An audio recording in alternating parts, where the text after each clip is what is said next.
Hey, everybody, and welcome to another episode of the Ruby Rogues podcast. This week on our panel, we have Eric Berry. Hey there. Dave Kimura. Hey, everyone. Nate Hopkins. Hello. Andrew Mason. Hey, everybody. I feel like I missed somebody. Did I miss somebody? I don't think I missed Me. David Richards. Hello. Sorry that the pictures keep moving, and that's how I was keeping track, and then they moved. I'm Charles Max Wood from devchat.tv, and this week we have a special guest. This is a friend of mine, Mani Vaya. All right. Hey, Mani Vaya here in the house. I know it's one of those last names that people love to mess around with. So It's fine. I've only known you for like a year, so. Yeah. We only get on a call only once a week. Yeah, that's all. This episode is sponsored by Sentry.io. Recently, I came across a great tool for tracking and monitoring problems in my apps. Then I asked them if they wanted to sponsor the show and allow me to share my experience with you. Sentry provides a terrific interface for keeping track of what's going on with my app.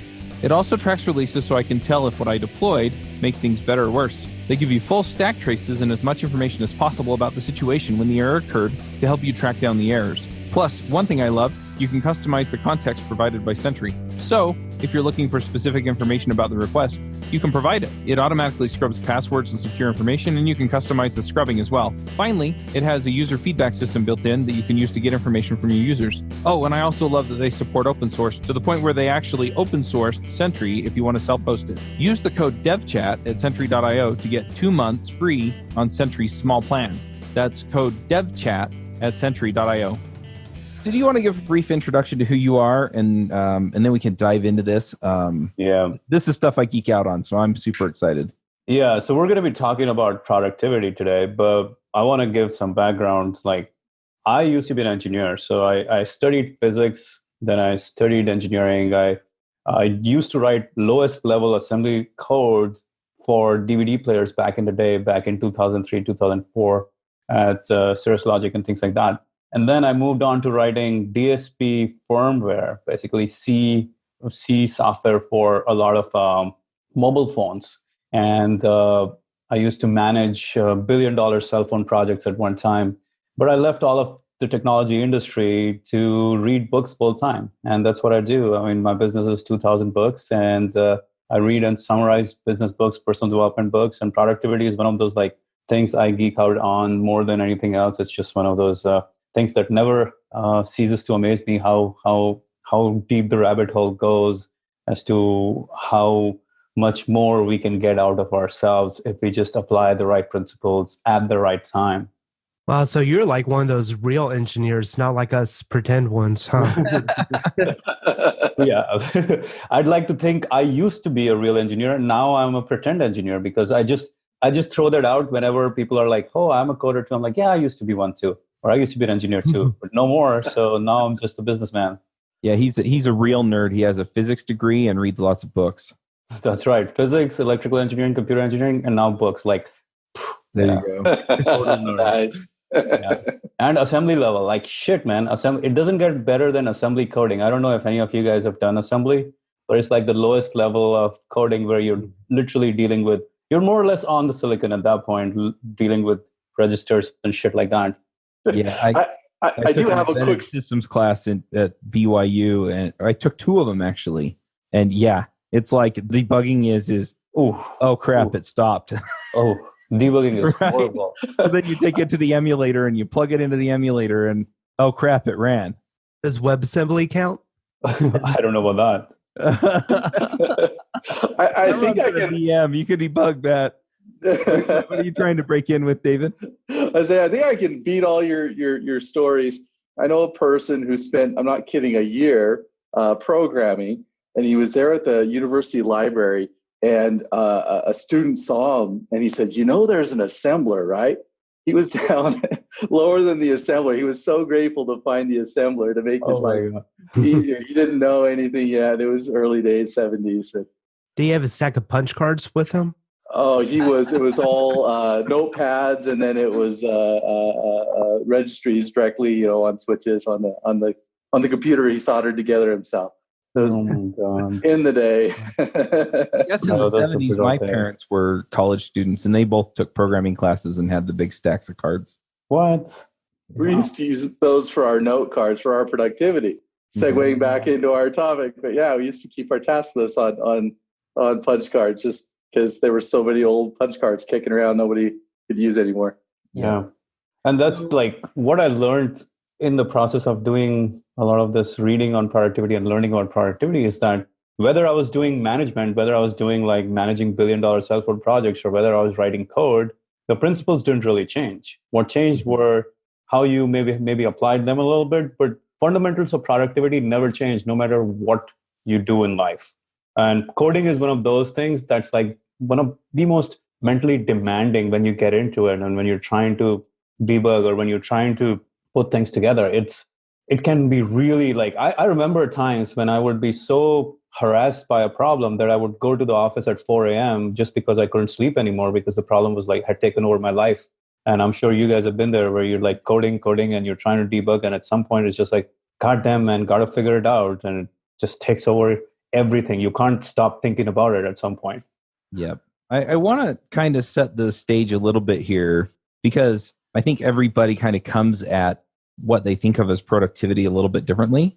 You know, some people, productivity is kind of this pipe dream of I sit down and I stream code from my brain to my machine for hours on end. And for other people, it's, you know, I get a certain number of user stories done. For other people, it's that word that my boss keeps throwing around because we're not getting enough done. And so when we're talking about productivity, how do you define it? I'm curious how everybody defines it, but to kind of set the stage for the discussion, you know, when we say productivity, what do we mean, Manny? Yeah. So first of all, I want to make the distinction between effectiveness and efficiency, because there is a huge difference. Efficiency is doing things the right way, but effectiveness is doing the right things. And that in itself is a huge leap for most people. Figuring out what's the right thing to do rather than trying to do something the right way. A lot of the times we spend our time and efforts on doing the small things, the little things that really don't move the dial, that really don't move the lever, there's no, leverage there. While on the other hand, doing the right things has all the leverage. And even if you don't do them perfectly, you're going to get a lot more out of that effort. So productivity in a nutshell is being able to get the most out of your time in terms of the long-term results, not in terms of just doing for the sake of doing. And that's where it's really key distinction, because a lot of times we get confused and we say, if I'm sitting in office and if I'm there from 9 a.m. till 7 p.m., and if I'm just like in front of the computer and doing something, I was extremely productive. Or because I was there for 10 hours, 12 hours, I actually was, I had a busy day at work. Busyness is not the same as productivity. Productivity is for pound, whatever effort you put in, how much, like what's the max results you can get out of it. I like that. When you're talking about this, it really hits home for me right now. We've been trying to build a company. Just Nathan and I are building this company, Code Fund, and so much of what we need to do has been kind of mapped out and prioritized as far as we can tell on the priority. But I don't know if this is more just my personality, or maybe it is the personality of those people who are like actually run the company or own the company or whatever. But to me, I'm constantly feeling a sense of guilt for not working on everything, for not doing everything. And so as you mentioned that, for me, it's really hard to kind of grasp and say, you know what, it's okay to just focus on this because this is going to have the highest impact. But there's these 10 other things that do need to be done. And the longer we push them to the bottom of the list, they're never going to get done. Mm-hmm. So how do you handle the guilt around that? Or how do you bring in the human aspect of this and make it so that at the end of the day, you just don't go binge drink and like, just like, I'm done. Fair. So Eric, I think one of the challenges with what happens when we start to feel guilty about all the other things that are not getting done is we tend to multitask. We tend to switch between task and task and task. Is that happening? Is that one of the challenges you run into when you find that you're overwhelmed, or you're like you feel like, oh man, I have all these things? Then you're switching. You're checking this. You're checking that. You're you're going between 5 different things rather than doing that one thing. Is that right? You're dead on. Even today, I've been bouncing back and forth, and it's hard to stick with one thing. Yeah, no. One of the most dangerous things, and this is where discipline of your effort is going to come into play. One of the most dangerous things for productivity is multitasking. I know all of us, or most people, like to think that they're really amazing multitaskers. Maybe the rest of the world is not a multitasker, but it's just like coding. I mean, you guys, if you've done you've done coding, you realize every time you initiate another process, every time there is a context switching cost, right? There's switching cost every time you try to do something else rather than the main process that you are trying to get the computer to do. And the more you initiate the number of tasks that are going on at any given time, the lower your productivity will go, the lower your overall output will go. So the key for the situations that you find yourself, Eric, in, is to take stock of all the things that need to be done, identify what's the most important right now, and then block out time. So what you're going to do is you're going to literally block out 30 minutes to an hour where you are allowed no distractions. So there's no email pop-ups. One of the big challenges that people have is they have too many distractions coming their way. The phone is beeping, the emails are coming in, there's a Facebook notification, there's IM coming in. When you are doing your most important work, you've got to turn all of that off. You've got to shut off all distractions. No email notifications, no Facebook notifications, no Twitter notifications. Everything has to be turned off for you to be able to do your high quality work. Now, what you can and what you will often find is that if you give yourself those 3 to 4 hours of high quality work, what Chuck and I did an experiment a few weeks ago, Chuck, myself, John, and our friend Josh from Simple Programmer, we did an experiment where we're doing Pomodoros, where 25-minute timer, where you're not allowed to do anything else but one thing.